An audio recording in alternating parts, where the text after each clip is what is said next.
Thank you for tuning in to Ungentrified with Kent Johnson. Ungentrified takes an unfiltered view on pop culture, music, television and film, politics, current events, and topics central to the worldwide Black community. Ungentrified is a safe audio space for celebrating Black culture in its purest form.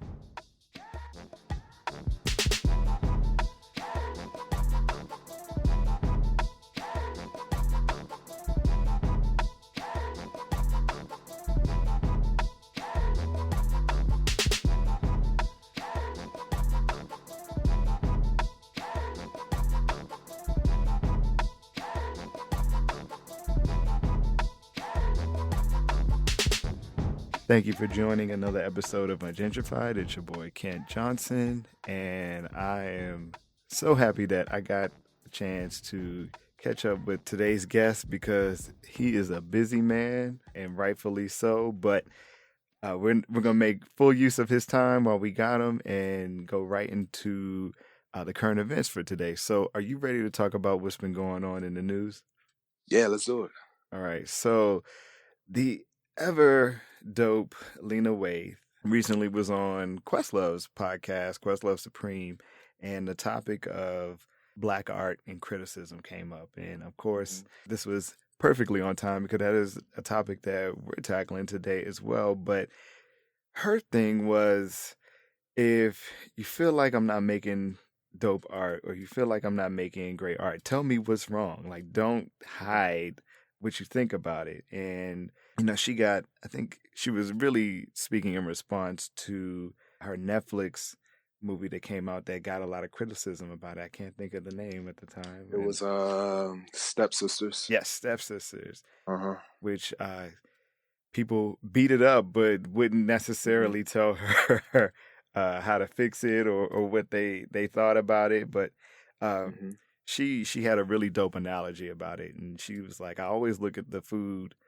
I look at it like food and what you digest, So even when you're given McDonald's, which is fast food, it tastes good and it goes through you really quickly. But then it's like you try to give you filet mignon, foie gras, caviar, like Moonlight, and get out, and people don't know how to digest that food because they're so used to McDonald's. But for sure, the Stepsisters wasn't Moonlight, or, right, or Get Out. Right, exactly. But it should be allowed to stand on its own 2 feet. For sure. And I applauded her for doing that. I think she's been very vocal about a lot of topics lately, but this is one of the things that we really don't get to talk about, which is why I invited you today. But what's your take on Lena's comments? Yeah, so I'm always really slow to criticize any artist, right?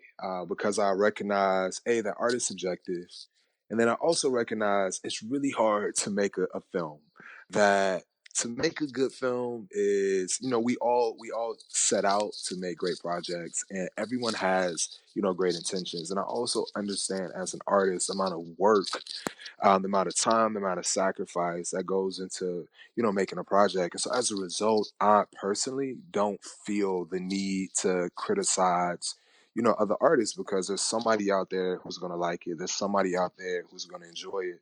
I don't think that we have a responsibility to lie. And I think that's the difference. It's not like we're out here, championing certain projects that may not live up to our particular personal standards as art, or things that we feel is like brilliant. And so we don't have to be out here, waving the banner or, being on the PR team. But I don't also feel like we have a responsibility to openly criticize artists.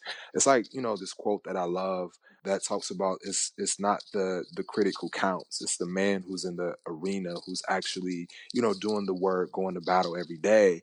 And we weren't on that set. We don't know the sweat, the tears, the blood that went into that project. And so, most folks set out to make a good project. They did what they know to do at that particular time, and it's put out into the world, and it'll find its audience. Like, there's so much content and so much shit to watch. Like, allow somebody who enjoys that to watch it.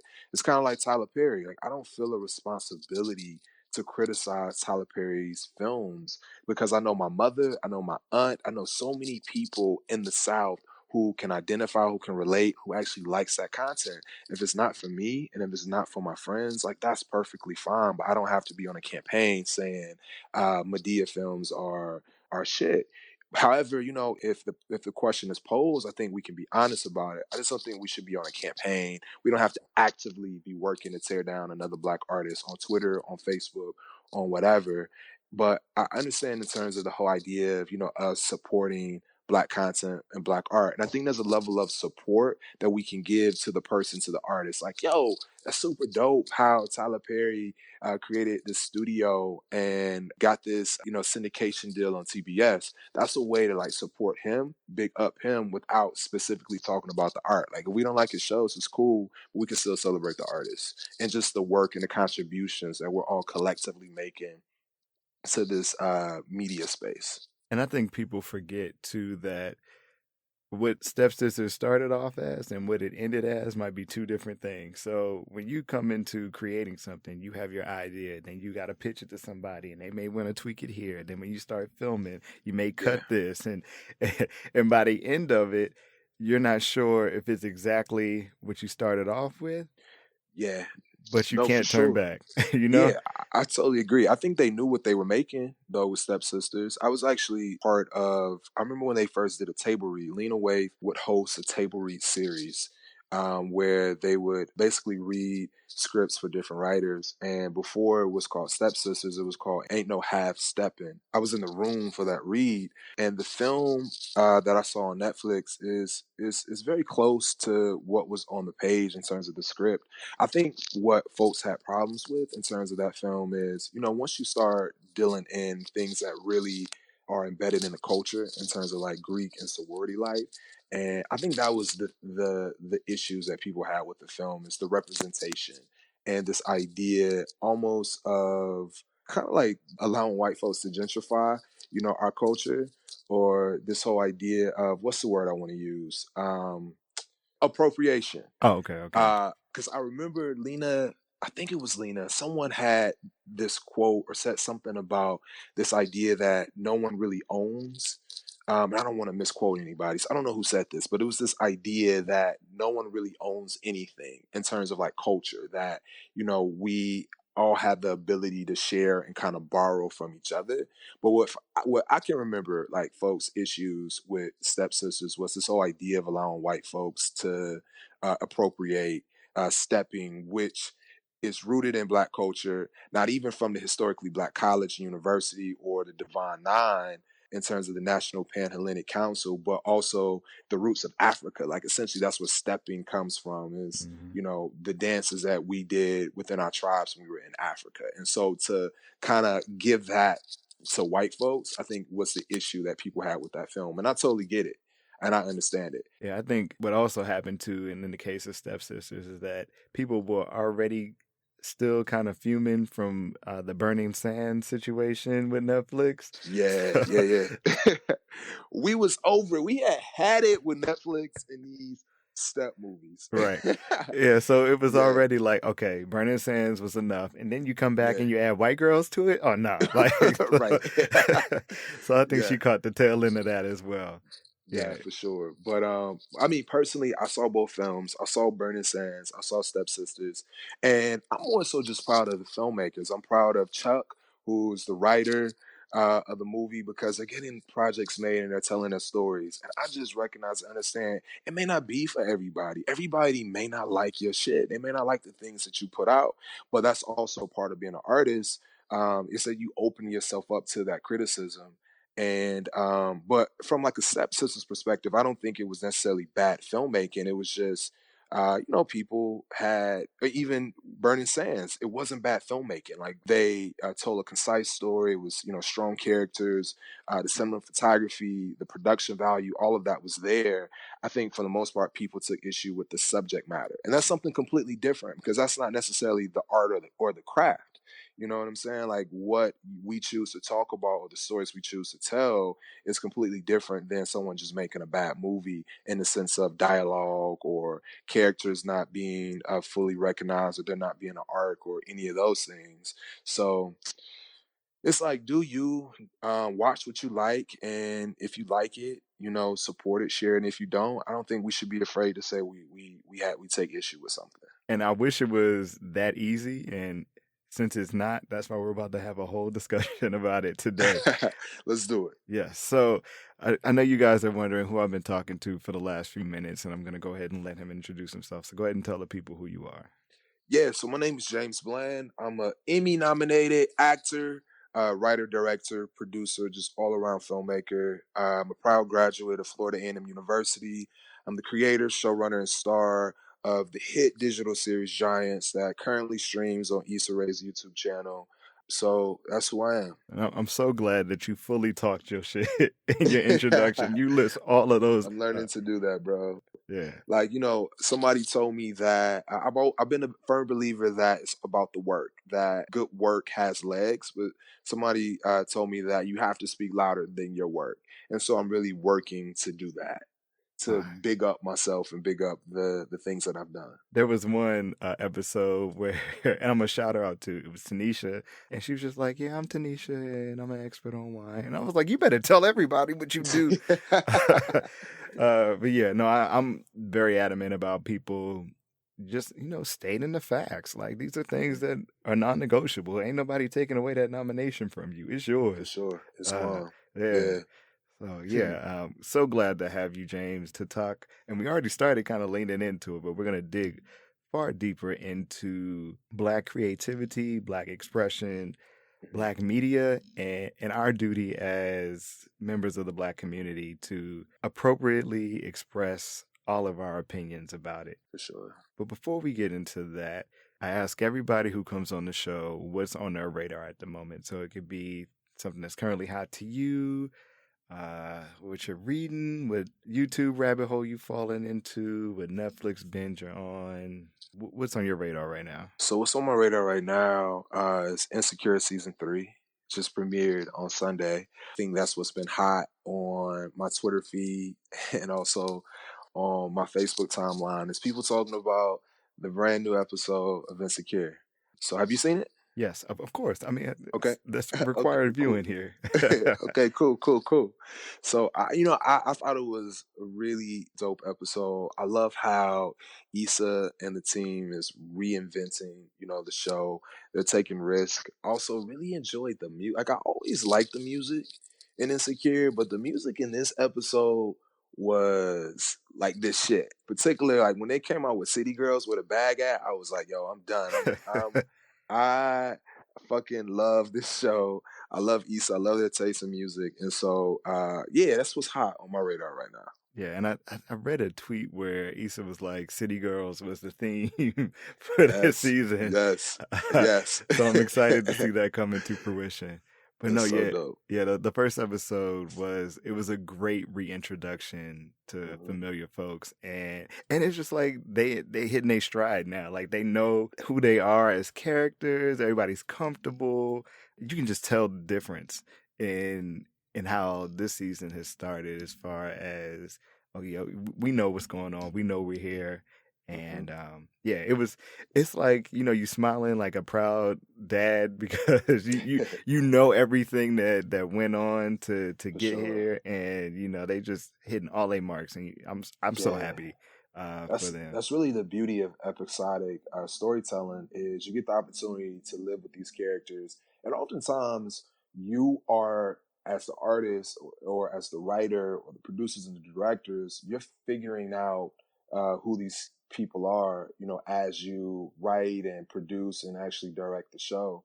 And so typically, once you get into like that season 2, season 3, you start to hit a stride because you have been living with these characters for so long that you know them so well. And I'm a big fan of the music as well. I've been on the low humming the song that Don Richard from Danity Kane was singing. That was. I did a recap of the episode with my best friend a couple days ago, and I think I saw that. Yeah, and she didn't realize that it was Don from Danity Kane, and I was like, yeah, and that's what made it even more hilarious, is because she can really kill it, and she was in there acting the fool, and I didn't pick this up on a second viewing of it, that you could hear her pants throughout the whole time she was in the booth. So I was like, it's little stuff like that that I Yeah, was like, oh, this episode was perfect for me. it So was yeah, perfect. I hope they put the song on the soundtrack. they have to. They absolutely have to. Yeah, so I'm excited for that, and I'm excited to see where they go with Kevin, the show within the show. So let's see what's on my radar right now. Actually, it's another HBO show that's on my radar. I started watching Random Acts of Flyness. Dope. Yeah. Yeah, I haven't seen it yet, but it's on my to do list. I, like many folks I know, turn their HBO Go back on Sunday to partake in Insecure, and I'm like, hey, now that I got it, let me go ahead and catch up on Ballers and all this other stuff. But Everything else. right, so I watched the first episode, and I was like incredibly intrigued by it. It's like a sketch show, but all the sketches are Yeah. interconnected, and Hmm. there's like a general theme for each episode. But very dope so far. I think it's 2 episodes out, so I've been watching that. It's like a variety show, right? Yeah, yeah. Okay. It's you definitely have to pay attention. Mhm. But I love what I've seen so far. Yeah, Terrence Nance is a really dope artist. I had the pleasure of meeting him a few times at Sundance. He has been a Sundance alum, I want to say maybe like twice. He's had a few of his short films, at the festival. So he's definitely one of those filmmakers that's on my radar, and I can't wait to see it myself. Yeah, I'm always hyped for things that make you want to learn more about the creative person behind it. So Hmm. I definitely started researching and finding out about his work. And another person who I've been digging in and finding out about her work is Doja Cat, because everybody is going off about the Moose song this week. Have you seen that video yet? I have, bro. I thought it was like a parody. I didn't know Yeah. it was a real thing. No, it's a real song. But so I was reading an article today, and she was like, it kind of just started off as a joke, and next thing she knew, she was making a video. She was hanging up green sheets in her living room and making a video. Wow, that's crazy. Yeah, it's just a reminder that as long as the beat is hot, you can really be about anything. Anything, Yeah. bro. So in between me singing Dom Rashad's song from Insecure, I've been singing the Moose song. So that's been my thing musically. That and hers new EP. I've been rocking that pretty Okay. hard lately. So Yeah, same here. You know what I've been playing on repeat is that song with her and Daniel Caesar. Daniel Caesar, yeah. Yeah, what is that? Best part? Bro, Hmm. that's my jam right now. Yeah, I think I hear that in every black wedding for Yeah. millennials in like all this summer. That was all I heard. Yeah. There was a live performance they did recently, and it sounded better than the studio recording. So that's always an indicator of like a great song too. It's like if Yeah. you can kill it live, or you make me want to hear the live version better more often than the studio version, then you hit the mark. But let's go ahead and hit this main topic today, which Okay. is, like I said, the expression and appreciation of Black creativity and what's our duty as consumers. Yeah, so I thought that you, as someone who is a phenomenal creator and has really been in this space, and really more so in the last 8 months or so, like you've really been thrust into a larger viewing space as far as more eyes being put upon you for the work that you've been doing, which has always been great, but now more people have a chance to see it. But that also has a dark side to it. Is now Right. more people have the opportunity to comment on it. For But sure. let's go ahead and dig right into it.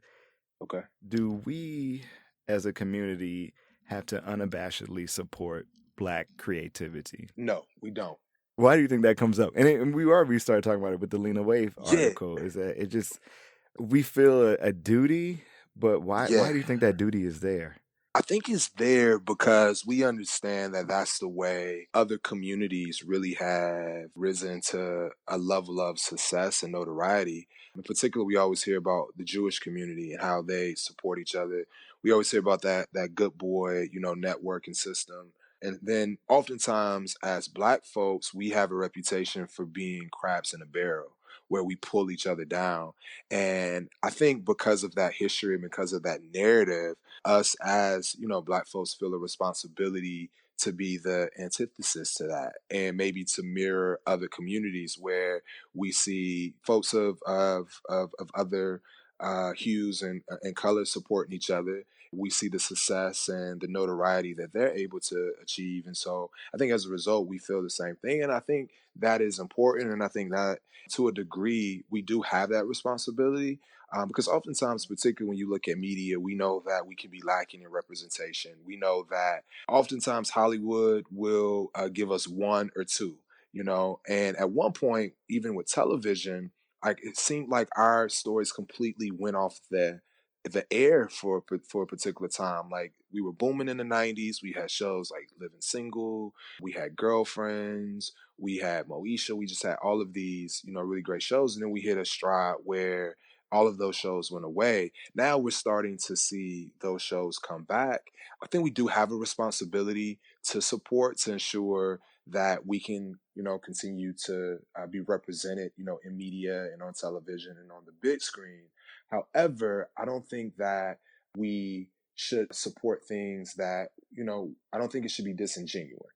I think that's the best way to put it. If it's genuine and you truly like it and it resonates with you and you see yourself, in it, then I think you should support it. And because I think oftentimes we will like something and we'll consume it, but we won't do the work of sharing it. We won't do the work of pushing it forward, or we won't buy it. We're also often stereotyped as a community that bootlegs, a lot of work from music, of course, to movies. And so I think if we like the content, we got to do the duty of supporting it, not only with our dollars, but also with our mouths in terms of sharing it and pushing it along. But if you don't like something, I don't feel like we have to be held to this certain standard of supporting content that doesn't resonate with us, because it's just not honest, it's disingenuous, and I don't think we need that level of energy within our community. To go back to a point you made in your answer, I'm trying to think of when year-wise it was, but it was really right after like the WB and the CW realized that they didn't need black eyes anymore to get views, because when those two networks started, they were hella black. Like you said, we Hella had black, bro. Moesha, we had Homeboys in Outer Space, which I hope nobody Homeboys in Outer Space. But I mean, like there was a lot of content going out, and then as these networks became more established, those shows started to linger off. And I feel like it was like around like 2000, 2002 is where they just disappeared. Like you said, it was like what I think at that point we had. I think The Game was on at that point, and Girlfriends, but and Girlfriends, yeah, that was it. That was it. And I think, and we had like a few sitcoms, like I want to say My Wife and Kids, but and Everybody Hates Chris, and Everybody Hates Chris. But do you remember when we had so many black sitcoms from Martin? Of course, talks about Living Single, but even when I think about Sister Sister, when I think about bro, it's just what was the show with Kyla Pratt and her dad? I know what you're talking about. We had so many, and then they just went away. And so I think that's kind of the thing where we feel that responsibility, because we're like, we can't allow our images to disappear again. And so if the numbers are high, if the ratings are high, if we're supporting it, I think we feel that responsibility to ensure that we keep this stuff on the air. Yeah. So, as a creator, do you feel like you get the appropriate level of support from your community? I do. I just feel as if in particular with Giants, that we have a very loyal and engaged, audience and fan base. There are oftentimes, I will admit, that I wish there were more people in terms of my peers being vocal, about the project and the show and helping, to push it in a way. But I don't complain about it, or I'm appreciative for, what we have. And I think that everything, has its time, right? And sometimes if, something isn't, rising or isn't trending in a particular way, that it's just not that particular project's time. So I'm appreciative of the support, at least from the folks online, on YouTube, on Twitter, on Facebook. You know, I'm on Twitter every day, and I'm seeing someone new discovering Giants, and it's typically somebody putting them on, saying, "Hey, you need to go watch this show." Do we have like the support of like celebrities or like other filmmakers? Oftentimes, no, I don't see that as much for Giants. Um, but we do have, I think, the ground level in terms of the viewing audience, and that's what's most important for me. I tried my best to put everybody on, especially once the second season started, because I watched the first season of Giants. I think it was towards the end of last year. Because when did the second season start? Was that February? Yeah, second season started February of this year. Yeah. So when February came around, I was like, all right, folks, y'all need to watch this. There was a earlier episode of Ungentrified when it was right before the finale.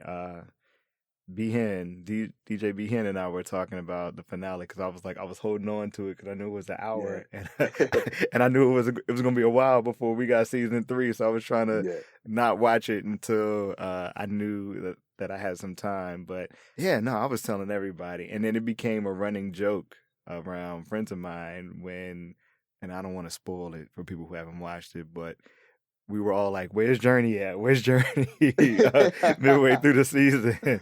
Oh So man, I appreciate that. yeah, Thank you. it was the longest between those episodes, and we was Yeah, like, it "Yo, was. where is Journey?" So for those of you who have watched the second season, you know exactly what I'm talking about, and for those of you Right. who haven't watched it yet, let me know when you get there, because Yeah. yeah, Journey she was on it this season. Journey was wilding. Yeah. But no, I'm glad that you were honest about the level of support that you feel you got from your community, because I think it works both ways. I think Lena pointed out something that we don't necessarily hear from the creators a lot, is that we want to hear, or we want support in different ways other than you just being a cheerleader for us. Like, we want constructive support too. Yeah, I totally agree. And I feel as if the beautiful thing about being on YouTube and with season one is that I got real time feedback on how the audience felt about the storyline, about these characters, about our choices. And that informed us when we were in the writer's room season two. Mainly for us, it was more of realizing that there were areas that and questions that we needed to answer, from our audience. And when we were in the writers' room, we would often talk about the comments that we read on YouTube, from our audience. And so I do think there's a level of it benefits, the creator, hearing, this feedback, whether it's constructive criticism or if it's just straight criticism, or if it's just somebody saying, I think it's trash, I don't like this character for X, Y, and Z. I think as creators, we do consider that, and I like to take what I need and delete the rest. I like to take and use what resonates with me, because there are some things that you'll read and you'll be like, that doesn't move me at all. Like, I don't agree with that. That's not my intention. And you can move past it. But there are some things people will say or that you'll read that you'll say, huh, I didn't even think about it like that. Or I didn't realize that I didn't make that clear for the audience. And so let me do a better job of that for the next round of the series. And it's funny, we feel like in certain situations we can't speak negative on forms of creativity from our community, but we would really be the best reviewer for content coming out of our community. We get upset when a white critic, lambasts a black movie, and we say, they have no connection to the material, but we do, and Right. we don't say anything Exactly. and give Yeah. our opinion on it. It was when Boomerang came out back in 92, white critics tore it apart because they Mm-hmm. said that it was fantasy, it was unreal, that black people wouldn't live these experiences. Yeah. But very few black writers that had the space at the time spoke up. Eddie had to write a letter in the paper, in the LA Times, Yeah. fighting for his movie. And it was like, I love that movie to death. So the white reviewers' words didn't impact my appreciation of it, but it would have been great to have more black input Mm-hmm. on that movie at the time. I think, like you said, we're in a better space where you can get things immediately from people of all walks of life. We're a little bit closer than we were before as far as sharing information, but we don't do it enough. And is it that we don't know how to be constructive critics of our creators? I don't know. What do you think? Yeah, I think it's just a thin line. I honestly, you know what? I might disagree. I might think because think about Black Twitter and just Hmm. think about Black folks in general.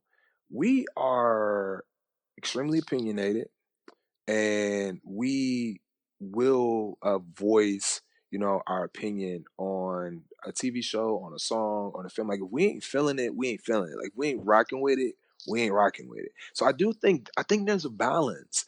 I think I think we do criticize, and oftentimes maybe even to our fault, when we should maybe be uplifting. Because I see a lot of criticism, online in particular, of just art across the board, whether you're on the Shade Room, whether you're on Twitter, or even if you're in the YouTube comments. So I think it's there. I think it exists. And maybe I would even argue that we need more support, that we need more of us uplifting, artists and, our content. In particular from the film space, and figuring out how, to take our stories abroad, how to kind of dispel that myth that Black films don't travel.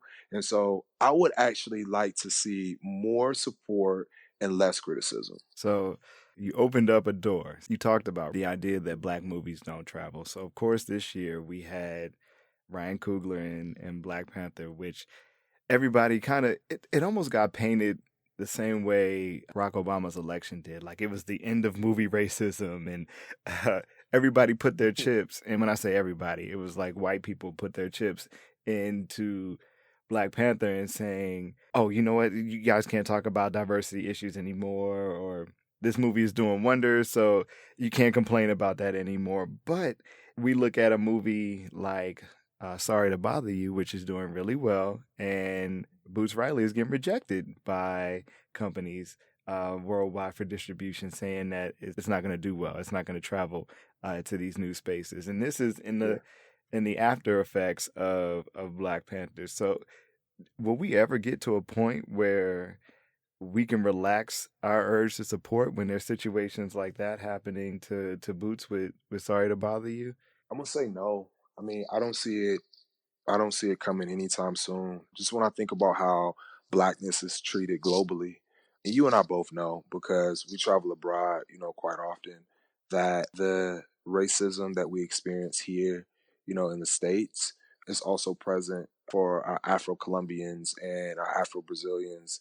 That blackness is under attack across this entire globe. And so I think Black Panther was one film. And until we're at a place where we can see 10, 20, 30, Black Panthers being made. And when we look at the amount of films that Hollywood makes in a year, if we also just take into consideration that essentially, Black Panther was the first time that we've seen a film at that level with that budget being helmed by, for the most part, an all black cast and a black director. And so Black Panther is the first in many ways, and we know it's going to take more than one. Similar to Barack Obama, we had a black president, and then following him, we have Trump, in office, and so that one did not counter all of the resistance that we have, in this country, or even just on this planet. So it's going to take a whole lot more. So we can't rest. We can't get complacent. We got to continue to push forward. We got to continue to resist. We got to continue to support all of the positive images of blackness, that we possibly can. Even though we've had Black Panther, the numbers still aren't there. Like AJ Plus, the news outlet, they did a breakdown of like population versus representation in Hollywood, and for Mm-hmm. white people, it was 60.7% the population versus 78.1% of the representation that they see of themselves in movies. And when you look at Yeah. the numbers for every other minority group, it's always the opposite. It's always underrepresentations. For Black people, it's 13.4% of the population, but only in 12.5% of the roles in movies. Right. And it gets more abysmal as you go down for like Latino, Asian, Native Americans are pretty much non-existent as far as representation. So it's like that work is still needing to be done. Don't get happy because we had a Barack Obama of movies, because Right. we still have, like I said, sorry to bother you having this situation. But the other thing that happened this year as far as Black access or Black creativity was right after Black Panther, we had Ava's version of A Wrinkle in Time, which people were Correct. so ready to call a critical failure, but Yeah. a week after its release, she got signed on to take on a DC movie, which Right. was bananas. So that was another opportunity to people to throw up that theory that, oh, we'll see if Ava could make a movie that wasn't critically loved like her other movies and still get this big paycheck, can we complain about things such as underrepresentation or lack of diversity or options to access? And I think we very much can. I think that Oh it, yeah, we absolutely can because yeah, there's one Ava, yeah, and there's so many white male directors who make films that aren't critically acclaimed, that don't do well in the box office, but they still get the opportunity to do other big budget films. I think the true test will probably be with Ryan in his next movie, Yeah. because he's set to do a movie based off of the testing scandal here in Atlanta, which I was Hmm. working for the district during the time of that. But he's set to direct that. It's something that is kind of in line of previous work that he's done, but it's going to be a very serious turn from Black Panther. And me knowing the source material, I'm curious as to how they'll turn it around and making a really compelling film. I don't have any worry about his ability to do so, but I just feel like, Hmm. oh man, this is a project that could really make or break his streak as far as critical acclaim. So Yeah. it's like, what would happen to him if that movie didn't do well? Would he have endless Yeah. opportunities like a Michael Bay?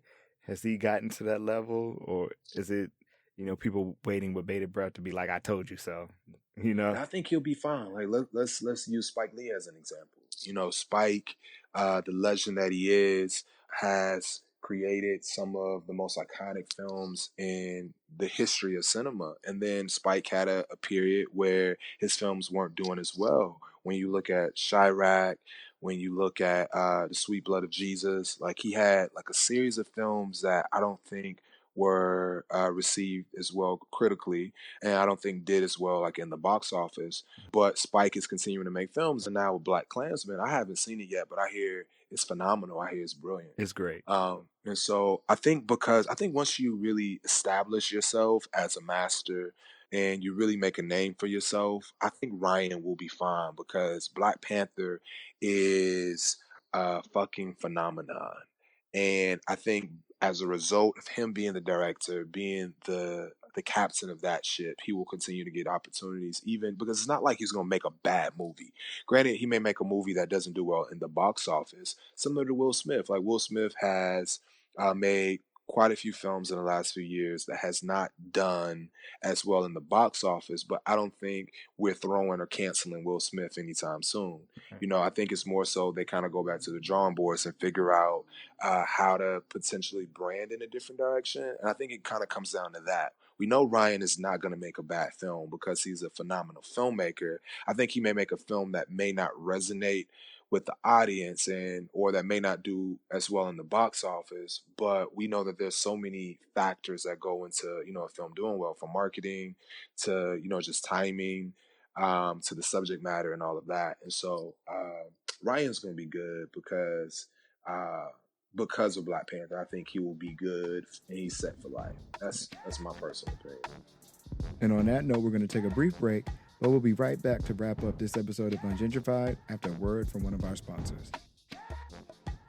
One Music Fest continues to tap into the urban progressive culture that has made Atlanta a hub in the music and entertainment industry. I'm excited to announce that I, your boy Kent Johnson, is an official brand ambassador for what is now the largest two-day festival in the entire Southeast, the One Music Fest. If you've ever been before, this year is bigger and better than ever, with double the artists such as Nas, 2 Chainz, Miguel, Her, Jeezy, T.I., Brandy, Khalees, George Clinton, and the Parliament Funkadelic. The list just goes on. You need to be at the new location for One Music Fest, Central Park, the weekend of September 8th. You can copy your tickets at onemusicfest.com. So knowing that, the theories that you brought up about Will and Ryan, how do we as a community start to get out of that fear of us like curtailing progress or access for Black creators by not supporting, in the sense of, oh, well, I didn't like that movie, so I didn't go see it. Like I talk to friends all the time, and I have one of my homies, he's always like, you know what, if it's a Black movie playing, but I wanted to go see like the Sandra Bullock joint, I'll buy the ticket for the Black movie and then walk into the Sandra Bullock joint, right? And I'm not mad at that. Yeah. But it's like, why do we, I know why we fear it, but why are we still holding on to that? And is there anything we can do to kind of feel like we wouldn't be the one who started the fire for the end of Black creativity by saying we didn't support or we didn't like this movie or a TV show? I don't think there will ever be an end to Black creativity or Black expression, because Blackness is just is so resilient in the things that we've overcome. I don't think that if we, or if like anyone as an individual, and I'm going to speak to the individual, if you don't feel like, this is your cup of tea, or that you want to go see Taraji P. Henson, in another film talking about what men want, then I don't think you got to go see that. And I think it will be okay. I think it will be fine. In particular now, because more of kind of like niche stories are having the ability to rise to the top. When you look at Queen Sugar and when you look at Atlanta, like we're now kind of in an area where we're able to show the nuances of Blackness, and it's not just a blanket experience. And I think kind of that's where it came in, where we felt like if it was Black, we had to support it, even if we didn't identify with it, if it didn't speak to us, if it wasn't the like the tone or the taste level that we aspire to consume, kind of like that whole McDonald's, because some people like McDonald's, it's other people who prefer more like fine dining. I kind of even equate it to like reality TV. We often complain, particularly in the industry, because we want to see more scripted content, and we felt like reality TV was a poor representation of us, in particular people of color. But when you think about it, if you think about your cousins, if you think about the folks back home, like that's who they are, and they have the ability to relate to that. And like me and my friend Vanessa were recently having this conversation about, oftentimes like we don't realize that we're the minority, even as educated African Americans living in a major metropolis, living in LA or DC, that we have just a very different taste level than perhaps, let's say, some of our friends who didn't go to college or who might have stayed in a small town, who might not be able to relate to some of the things that we want to say or create, or may not be able to relate to the Issa or the Molly, but they may be able to relate to some of those characters on Love and Hip Hop.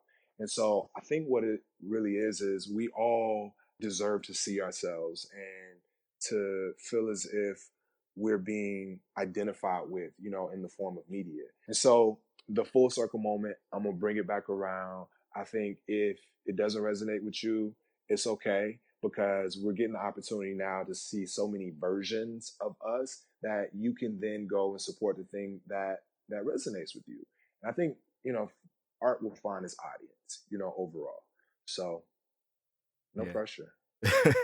I think what happened with that group you just spoke of, like the educated, the talented 10th of us, if you will, we started fighting and fussing about not seeing just regular Black folk, when that was discounting all of the types of regular that exist in Black, in Black life. Like, there are so many ideas of what's a regular day for a Black person. We all don't have even though a lot of things connect us, we all don't have the same idea of regularity because just as you mentioned, our witness to the black people who are educated in mass amounts is regular for us, whereas someone in the Midwest, they may be the only black family in their town.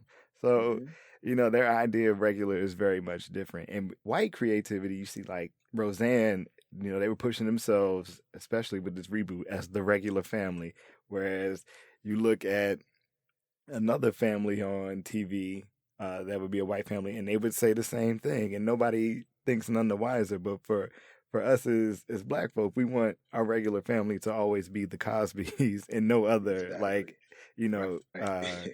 example of that. And that's a fault of the more educated, the group of us in our community that have more access to things. It's that same thing we do when it comes to like church, where people are like, oh, you can't tithe, like, Yeah. I, but everybody's situation ain't the same, and everybody's outlook, Everybody's different. yeah. And knowing that, should we be happy that terrible black content gets made? Like, are we allowed to have like Yes. black B Yes. movies or Absolutely. terrible black shows and not be ashamed about it? Absolutely. Yes. You know why? Because there's so much white bullshit that gets made. And so I feel as if white bullshit gets the opportunity to get made, black bullshit should also have its place. You know what I'm saying? Because everything's not going to be this critically acclaimed. Everything's not going to be Moonlight. Everything's not going to be super deep. There's space for like lower budget Netflix, straight to BET, type movies. And there's an audience also, for that content. And then also just recognizing that we're all at different levels as filmmakers. And sometimes you got to make your B movie to get to your A movie. You got to make, that film that may not have been as great, maybe to get to that great film. But if we aren't given the opportunity to make these films or make these mistakes, then I don't believe that will have the opportunity to grow and ascend and eventually be able to get to the level that we all aspire to. And some of us may never get there. We all have different taste levels, as artists. And so I think it's okay, and I'm happy that those films do exist because they exist on the other side of the spectrum as well. I get frustrated when folks try to downplay those movies because it's like, hey, somebody greenlit that, so somebody got a check. Like these are Yeah, actors that are it getting does, paid right bro. It now. does frustrate me though. I will say that at times. Sometimes I see shit and I be like, "Yo, this got made," because I'm also thinking about the struggle for me at times in terms of Mhm. funding and in terms of the content that I'm making and the content that's not. And oftentimes my content isn't receiving that level of financing, and so I am frustrated at times, but I'm also encouraged because I'll see a project and I'll be like, yo, if that got the funding, if that filmmaker was creative, was persistent enough, had enough ingenuity to figure out how to get that script funded, I know I can get my script funded. So I just use it as inspiration, man. I get really hyped especially when I'm traveling internationally and I'm on a flight that has like Nollywood films, like those Mm-hmm. Nigerian movies, because Yeah, that's another thing on perspective. Since they are from a place where black people are of abundance, they know that black exists in so many different types of ways. So you see, right, you know, these high budget movies and these low budget movies, and nobody thinks none the wiser. Nobody thinks it's the end of black right, creativity because a terrible black movie got made. exactly. Yeah, it's something I wish we would break out of, and even if I don't want to watch it, I'm hyped that it got made because it's like Mm-hmm. somebody saw the worth. It may not be of a lot of worth to me, but somebody saw the value in that. And I Somebody know saw the folks, value. yeah, I know folks who love those movies, who get Mm-hmm. hype every time they see one of the movies pop up on Netflix. So Mm-hmm. there's definitely an audience for that. And like I said, everything doesn't have to be a Black Panther. It doesn't. We should Mm-hmm. be happy that output is there, period. But we always get so ashamed that the Raggedy movie got made. It was like, no, be hyped that the movie got made. So, as someone who is a lover of film and TV and someone who's a creator of those Mm-hmm. things, how do we support things that may be black, but we don't necessarily like. And I'll give an example. So earlier this year, Mhm. well, you correct me if I'm wrong on this theory. I tell people that if you see a preview for a movie and they say it's dropping in January, it's the studio's trash. It's usually because it's after award season. They put the movies there that they know are terrible or they don't expect to perform. So It's funny. I haven't thought about that. yeah, I went to school for writing for television and movies. That was my Okay. concentration in English. So that was something that was taught to me. And once I started picking up on it, it made complete sense. But Yeah. I remember last summer I went to go see Girls Trip, and there was a preview for Proud Mary, Right. and I was watching the trailer and I was like, "Oh, this looks terrible." Uh, but I'm hyped because it's like, "Oh, Taraji got an EP credit on it, so Yeah. that's dope."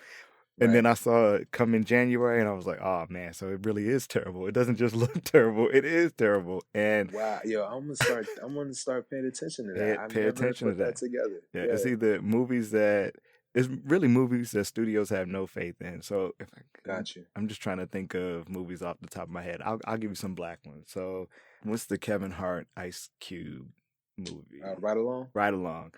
First Okay. year it came out was January. They did Hmm. better than they expected. Red Tails came out in January, Okay. and the studio had no faith in that movie doing well, and they did better than expected. Right. A lot Right. of trashy horror movies come out in January. Got you. If you look, but yeah, just go look at like January of this year and all of the releases for that. And you be like, oh, I ain't want to see not one of those movies. It's for that very reason. But fast forward to January, and I had friends like mulling over the fact that they had to go see Proud Mary. Like they knew they were like, I don't want to go see this, but I have to because it's Taraji, and I want this movie to be made. I want everybody was feeling that thing, and it's like they came out pissed at themselves because they had just spent 2 hours. There was one person who came back to me and was like they liked the movie, but everybody else had whispers to say because they didn't want to say it out loud. They didn't want to be the person who started the fire for the end of Taraji's career. I don't know why we give ourselves that much power, but they Exactly. were like, I didn't know how else to support by, but I wanted to. So are there other ways for us to support without necessarily having to give up a dollar or be vocal about it? Yeah, I think we can support. I mean, that's really difficult because, of course, if we don't go see the film, box office numbers will reflect it, and I think we're afraid that the narrative will become that black films just Mm-hmm. don't do well in the box office. But we know that black good films, do well in the box office, and I think it just has to come down to if the film's good or not. Like, if the film is good, we will show up and we will go support it. We did it with Black Panther. We did it with Straight Outta Compton. We've shown and proved that when the film really resonates with us and it's just done well, we'll go and support it. But I mean, on the hindsight, a lot of folks in Hollywood will say that Tyler Perry's films aren't done well. However, there's an audience that still goes and supports those films, and those Mm-hmm. films are really well in the box office. Like, when I was working at the studio, I was working at a studio some years back, and I had to create a spreadsheet of the top grossing African American films. And Tyler Perry had the top three spots at that particular time.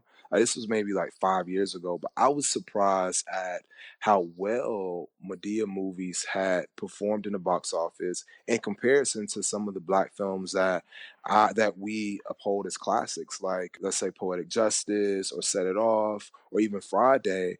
These films didn't do crazy numbers, in the box office, and those were, classic, really great films for us. And so it's an interesting dynamic.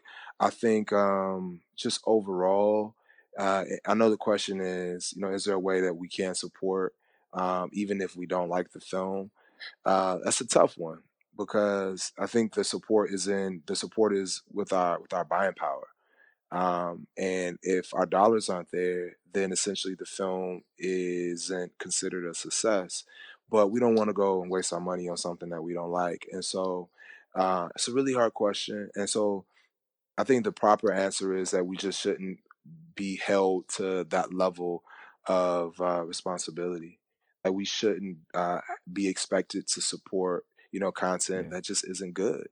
As much as people try to shit on Tyler Perry, he is the reason why a lot of black movies still get made.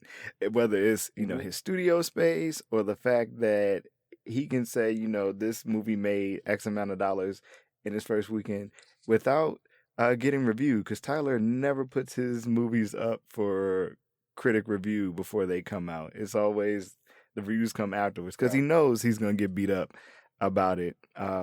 But he Hmm. still makes his money. He still always makes his money back.